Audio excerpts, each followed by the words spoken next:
You're watching Machindo's hometown station, HTV1.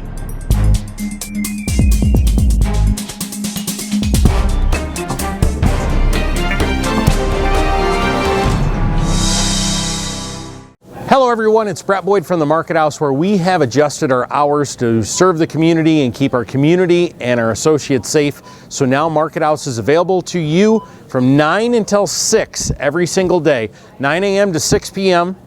with an exclusive shopping hour for seniors from 9 to 10. And don't forget our text shopping service as well, 517-234-2020. Market House is here for you. Tired of having everyone know you're coming before you arrive because of your exhaust? If so, then it's time to call the experts at RS Custom Exhaust in Hillsdale. RS Custom Exhaust has all the tools and parts to make your vehicle quiet again. And for you sports car enthusiasts, if you're looking for the roar to be the king of the roads, RS Custom Exhaust can help you too. With free estimates and first-class service, RS Custom Exhaust has your vehicle covered. So stop and see them today, located at 1461 Vera Drive in Hillsdale. From Machindo's news leader, this is HTV1 News at noon. New case counts continue to rise, though not as dramatically as they had been the past couple of days. Well, good afternoon, Machindo. I'm Scott Pienta. Officials say that that's a sign that social distancing is working, and now it is a time to double down. The latest numbers as of yesterday afternoon show 64 cases in Hillsdale County and 7 deaths, one more case and one more death than the Tri-County Health Department had reported on Wednesday. Also in Hillsdale, the county's medical care facility reports 2 additional deaths, which will be added in today's official numbers. Now, both were females residents with underlying health conditions, and their families have been notified. Now, Hillsdale is considered the hotspot for COVID-19 infections, both in the Machindo area and in all rural Michigan counties.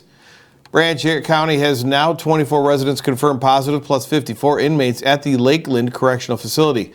2 resident deaths have been reported in Branch County, plus 1 inmate death from Lakeland, which we reported to you yesterday. Lenawee County reports 39 cases and 5 recoveries. Steuben County has 12 confirmed positives and 1 death. Williams County now has 2 confirmed cases, the most recent being an adult patient who is now in the isolation at Bryan Hospital. Fulton County remains steady at 5 cases. However, the health officials are warning that community spread is obviously happening across the area, and numbers are low in some places because of lack of testing. They believe that there are more cases than reported overall, and it's still unnecessary to stay at home and practice social distancing. One other change to note, the state of Michigan will be reporting recovery numbers in weekly updates. Up until now, Lenawee County was the only part of our viewing area reporting recovery figures, and they continue to do that on a daily basis. The state is defining recoveries as confirmed positive cases that are now alive 30 days past the onset of the illness.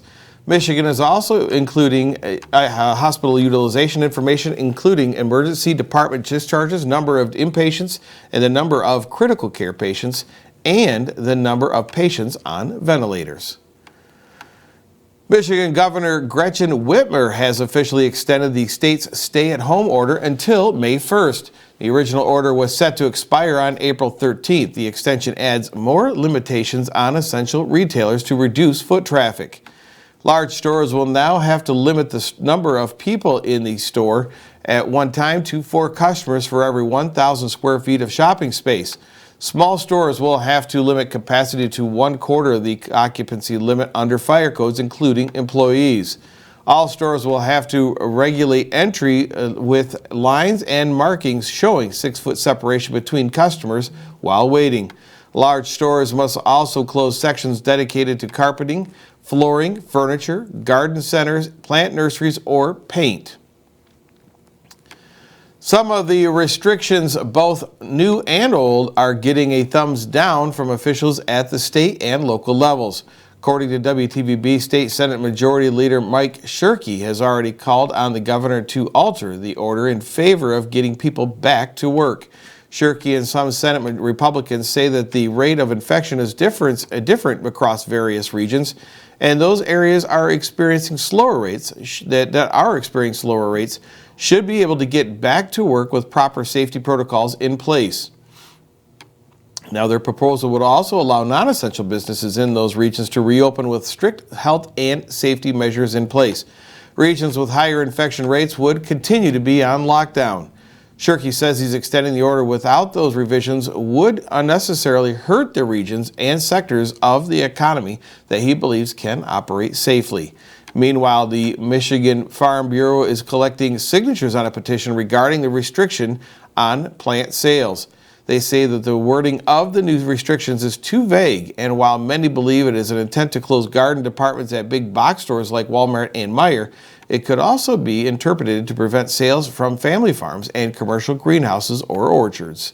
They're asking Whitmer to clarify the section of the new order. And while not going into detail, Hillsdale Mayor Adam Stockford, who is also running for state representative, posted his displeasure with the governor's decision on Facebook last night. Now, in a message, the mayor wrote, "I'm sorry, folks. Some of the restrictions in this new executive order are flat out wrong and go too far. I know this is a passionate and deathly serious issue, but we're past the point of these things making any logical sense. The legislature seems disappointed, but handed her this authority just 2 days ago." Stockford was referring to the legislature vote that allows Whitmer to retain emergency powers through the end of the month. That was also a battle in Lansing, as the governor had wanted to continue with the authority for another 70 days, saying her administration believes the peak of the coronavirus pandemic would occur near the end of April. The House and Senate decided instead to revisit that issue at that time. Meanwhile, Michigan has become the first state in the nation to provide food assistance to families that were receiving free or reduced cost meals through their schools. The U.S. Department of Agriculture approved the new program called PEBT, which provides temporary funding for food to those families as the COVID-19 pandemic continues to keep schools closed. Now, the benefits will reach approximately 895,000 students ages 5 to 18, including those whose families are already enrolled in Michigan's regular food assistance program. The program is meant to supplement the efforts of local school districts that continue to provide meals across the state despite being closed. Eligible families that are not currently receiving food assistance will receive a preloaded bridge card with just under $194 per eligible student for March and April, and just over $182 per eligible student for May and June combined. That's the same amount of money that the free or reduced lunch program would have spent in the same time with the new temporary program is available. For families that already have a bridge card, the additional money will be added to their existing benefits. On the local front, Lenawee County has asked those who are returning to the area from their winter homes to self-quarantine for 14 days. County officials issued that public health advisory yesterday. Officials in Steuben County issued a similar request earlier this week. Both counties say that they're seeing seasonal residents return early this year, especially coming back from larger population centers heavily impacted by the novel coronavirus. Now, as the populations increase, Lenawee County says it's putting a strain on the community's ability to prevent further spread here. They asked everyone to continue observing social distancing and continue to adhere to Michigan's stay-at-home order.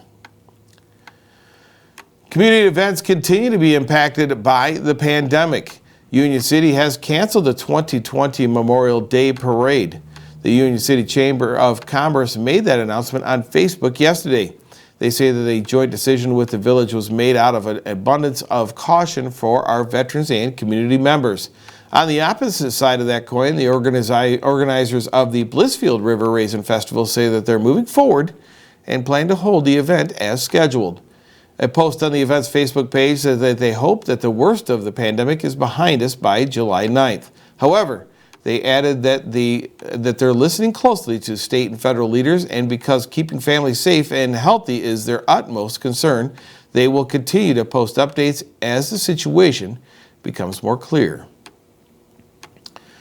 The city of Tecumseh is joining several other Meshendo area communities in suspending fees for some services. The Adrian Daily Telegram reports that the city has suspended late fees and penalties for utility accounts. That suspension is effective as of March 31st and will continue until December 31st. That time frame was suggested by City Manager Dan Swallow, who said residents and businesses will be struggling to catch up for quite some time after the lockdown ends. The city will also absorb the cost of online credit cards and e-check payment fees for utility bills and building services. Those fees will be reinstated once the pandemic has passed and City Hall reopens to the public. Both measures were approved unanimously by the City Council. Basketball hoops have been taken down and the playground equipment has been wrapped in police tape as the village of Delta tries to crack down on those violating Ohio's pandemic restrictions. The Fulton County Expositor says Safety Committee Chair Chad Johnson told the Village Council earlier this week that the parks have been the main issue with compliance. At the same meeting, Village Administrator Brad Peoples asked for a resolution to close Delta Municipal Park to rec leagues until at least May 1st.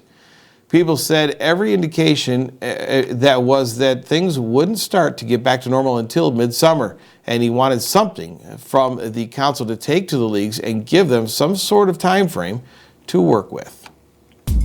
Well, after the break, a police standoff in Coldwater ends with an apparent suicide, and it was a big mess on one Steuben County road after a log truck overturned. Those stories and more when HTV1 News at Noon continues. There's a reason that professionals shop at Jonesville Lumber. They expect quality, service, and knowledge, and that's exactly what they receive.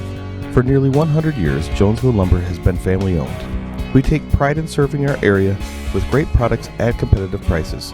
We have dedicated project estimators in-house that will help figure the materials needed to complete your next task at hand.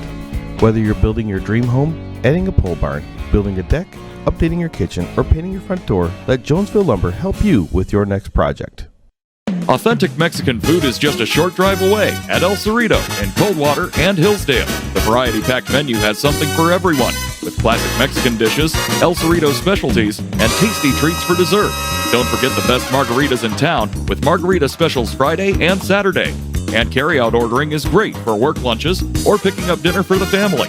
Make your next meal a fiesta for your taste buds at El Cerrito on Chicago Street in downtown Coldwater and Carlton Road in Hillsdale. Well, 3 people were injured in a crash in Williams County yesterday afternoon. The Bryan Times says it happened at the corner of County Roads M and 20 in Brady Township around 3:15 Thursday afternoon. The hatchback failed to yield at a stop sign and hit a northbound pickup truck. 3 of the 5 people in the hatchback were taken to the hospital for undisclosed injuries, and the driver of that vehicle was cited for failure to yield. The truck driver was not injured in that crash. Well, a tragic end to a tense situation in Coldwater as police standoff ended in an apparent suicide. It happened Wednesday night. WTVB says Coldwater police were called to a house on Park Place around 9:40 p.m. for a domestic situation involving a bond violation. The bond in question was mandated no unwanted contact between the suspect and the female resident of the home after the man was arrested for misdemeanor assault back in January. When police showed up, WLKI says a 43-year-old man barricaded himself in a bedroom, and officers heard a noise that sounded like he was loading a gun.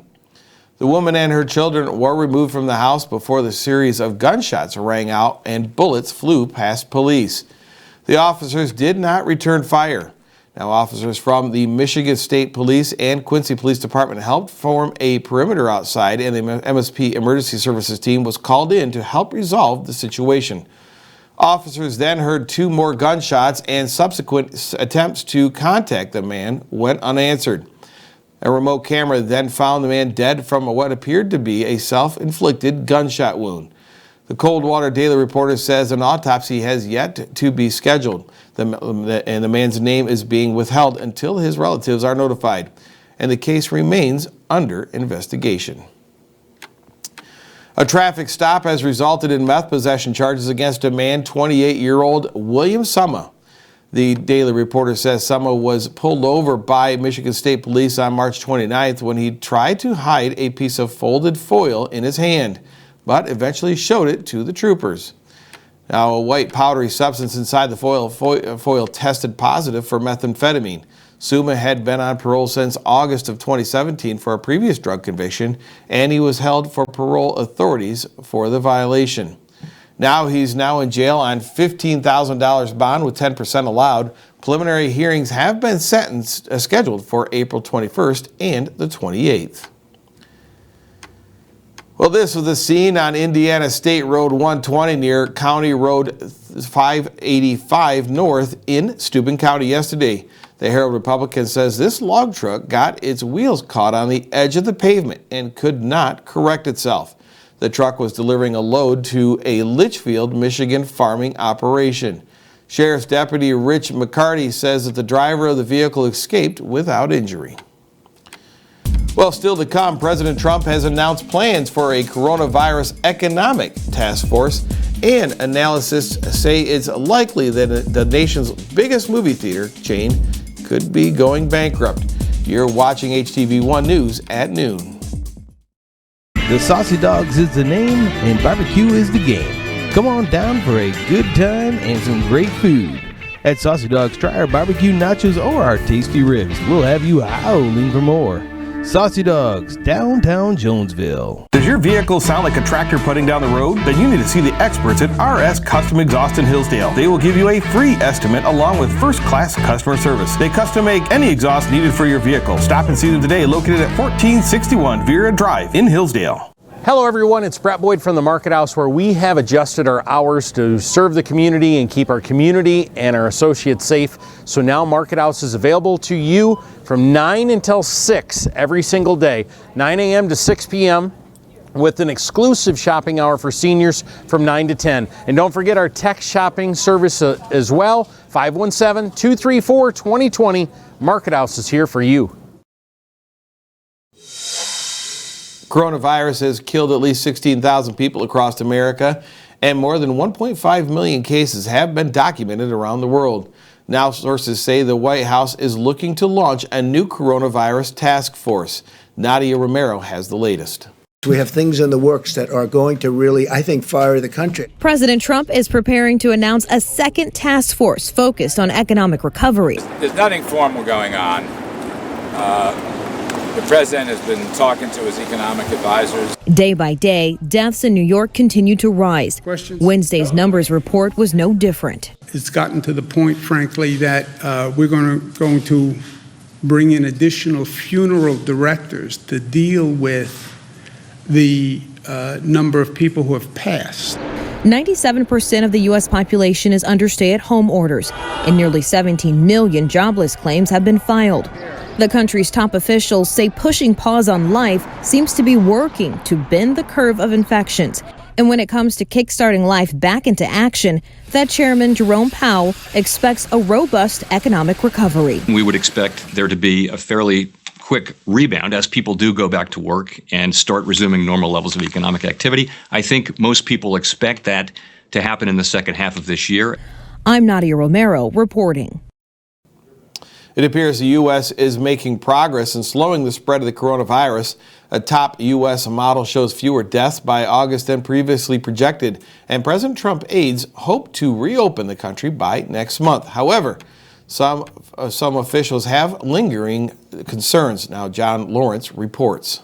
There are positive indications in the battle against the COVID-19 pandemic. Obviously, the deaths remain much higher than we would like to see.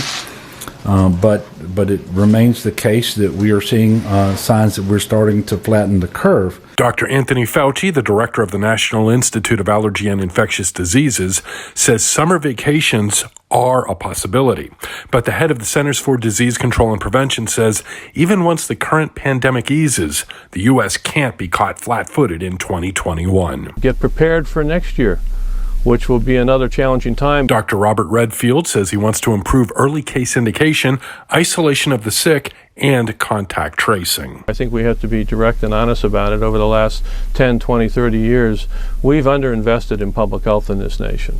We're in the position now of preparing a significant expansion. The CDC has more than 500 of its people in all 50 states, and the agency is working to increase that number over time. Get prepared for next year, which will be another challenging time, but I want to be able to have it so we respond to it next year with the fundamentals of public health. We don't have to go to the serious mitigation steps that were taken to get us under control today. I'm John Lawrence reporting.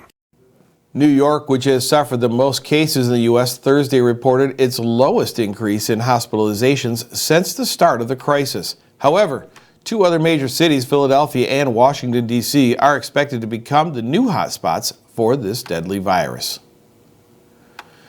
The coronavirus has apparently made more people interested in buying electric vehicles. Well, that's according to a survey done by a company in the United Kingdom. Venson Automobile Solutions says has asked a group of people in the UK about their most post-pandemic buying plans. The fleet management company alluded that there was a connection between travel restrictions because of the coronavirus and improvements in air pollution. They noted that 45% of the people then said that such improvements would make them consider buying an electric vehicle. At the same time, 17% said that they've already decided that their next vehicle, well, would be electric. Some financial analysts think that AMC Theaters will likely file for bankruptcy. Now, the world's largest movie theater chain has already struggled before the coronavirus pandemic outbreak, and AMC's theaters have been closed since March 16th. Now, some Wall Street analysts believe that the earliest the chain could reopen would be by August, and they estimate AMC would be completely out of money by then. The theater chain has already told landlords across the country it will stop paying rent in April. MKM Partners analysis told Variety the company probably has enough money to survive through June or July, but not any further. If you are looking to buy a new home, you might have a hard time finding the perfect place. That's because new listings are down 27% compared to a year ago. And that's according to a new data released Thursday by Zillow. Spring is usually prime season for home sales. Zillow says the drop is especially noticeable in cities hard hit by coronavirus. As of April 5th, the new listings were down nearly 57% in New York City, the epicenter of the U.S. outbreak. New home listings were higher in just two of that metropolitan areas that Zillow examined, Austin, Texas, and Atlanta. Sports news is ahead right after this. El Cerrito's variety-packed menu has something for everyone. With generous servings and lots of flavor, you'll think of it as a fiesta for your taste buds. Dine in or carry out at El Cerrito on Chicago Street in downtown Coldwater and Carlton Road in Hillsdale. There's a reason that professionals shop at Jonesville Lumber. They expect quality, service, and knowledge. And that's exactly what they receive. For nearly 100 years, Jonesville Lumber has been family-owned. We take pride in serving our area with great products at competitive prices. We have dedicated project estimators in-house that will help figure the materials needed to complete your next task at hand. Whether you're building your dream home, adding a pole barn, building a deck, updating your kitchen, or painting your front door, let Jonesville Lumber help you with your next project. The Saucy Dogs is the name and barbecue is the game. Come on down for a good time and some great food. At Saucy Dogs, try our barbecue nachos or our tasty ribs. We'll have you howling for more. Saucy Dogs, downtown Jonesville. Well, rejoice, sports fans. Live games are returning to ESPN. Well, sort of. The network will air a 2-day horse challenge starting Sunday. That's right, horse. A basketball shooting game that you used to play with your friends when you tried to spell out the word horse. Only this time, it will be played by current and former NBA and WNBA stars. Participants of note include Chris Paul, Trae Young, and Tamika Catchings. They will play on courts on or near their homes, and ESPN is carrying the 4-hour event live. There haven't been any NBA basketball games since March 11th, and ESPN has been filling its airtime with opinion shows and replays since then. The network's competition at Fox Sports has seen some success turning to esports and airing virtual NASCAR races. Now, no television network has announced plans for a Foursquare or tetherball tournament as of yet. The fight against the coronavirus has put another fight on the back burner. Thursday, the Ultimate Fighting Championship announced it has canceled UFC 249. The mixed martial arts bout was supposed to take place on April 11th near Fresno, California. The state has a shelter-in-place order in effect, but the event could go on because it was being held on tribal land. Still, the organization's president says he was asked not to do the event, so he complied and also postponed all other UFC events indefinitely. We'll be right back to wrap things up right after this. Hey everybody, Scott Piano with HTV1. I tell you what, we've got another great concert ready for you this Saturday night for our studio concert series right here, right on this very spot where I'm standing. We're going to have none other than Hillsdale's very own Russ Martin sitting right here in this chair and singing. Well, probably not into that mic. We'll get to bring his own mic, but because of this whole pandemic thing going on, we want to welcome you to check us out here on Saturday night, 7 p.m. live right here on Facebook and on our HTV1.net. You can check out this concert. It's going to be another great one. Tara Renee did a great job. We are raising money for a great cause, which is the money is going to be going, all the proceeds are going to be going to the food banks and food pantries in our area as this pandemic continues to carry on. We want to make sure that the people that need the help when the time comes for them, that they have the help and they have the food to support themselves and their families. So check it out right here on HTV1. The Studio Concert Series this Saturday, 7 p.m. at night with none other than Hillsdale's very own Russ Martin.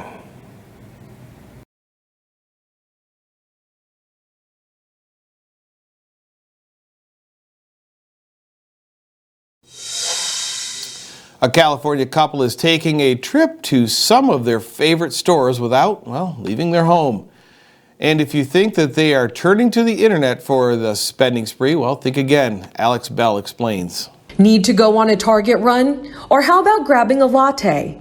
In an effort to stay home, one local family decided to bring their two favorite places indoors. Now that we have all this quarantine stuff going on and we can't be running around and playing out in the park, we decided to kind of build her something indoors, and a small little project turned into like a little theme project. Mila and Madeline would usually stroll the aisles of Target with their mom, Cindy, but now that's changed. We haven't been able to take her out. Usually, that was like our place to go was Target, and she'd like to walk around and look at toys, and she already knows like Starbucks, she gets her cake pop. In just 2 weeks, the family painted, built, and printed their own mini versions of their favorite establishments. And it may seem a little bit extra, but for me, at the end of the day, watching them play and enjoy it, and us knowing that we put it together as a family, means everything to me. Mila recently became the newest employee of the month at the family-run Target. Their store was customized from a playset, but the name tags are real and were given to the family from a local store in Bakersfield. And some of the play items are real food. We wanted to make it as realistic for her. So when she goes in there and plays, there's chips, there's snacks, there's apple juice. The popular coffee store was a custom-built job from mom and dad. The Starbucks is from scratch. That is literally pieces of wood from Home Depot. Their Starbucks has a full menu. And if you were wondering about those aprons, there was 2 different Starbucks that went above and beyond as well. They hooked us up with some aprons. So those aprons are from Starbucks. And Mila's new dollhouse was purchased on OfferUp for just a few bucks with a little paint and lights. It's been kind of like a little getaway for her where she gets to go in there and play and distract herself. But it wasn't just the kids who enjoyed their new stores. Mom and dad said it was a good distraction for them too. It's definitely been something that's helped us out mentally with everything. It's something positive, it's something fun and exciting, and she loves it. And for this family, they say shopping at home hasn't been too bad. We don't have to see it as a negative aspect that we have to be indoors all day. Well, if the girl was smart, the young lady there was smart, that she would get that merchant machine working so she can charge her mom's credit card to get some things off of some probably toy stores. Well, those are today's top stories. We'll see you right back here tomorrow for HTV1 News at noon. I want to thank our watchers, Ellen and Bob, and everybody else. Don't forget, you can find more news on our live broadcast streams 24/7 at HTV1.net. For all of us here at HTV1, I'm Scott Pienta. Enjoy the rest of your afternoon. Have a great day. And don't forget about tomorrow's concert right here on HTV1.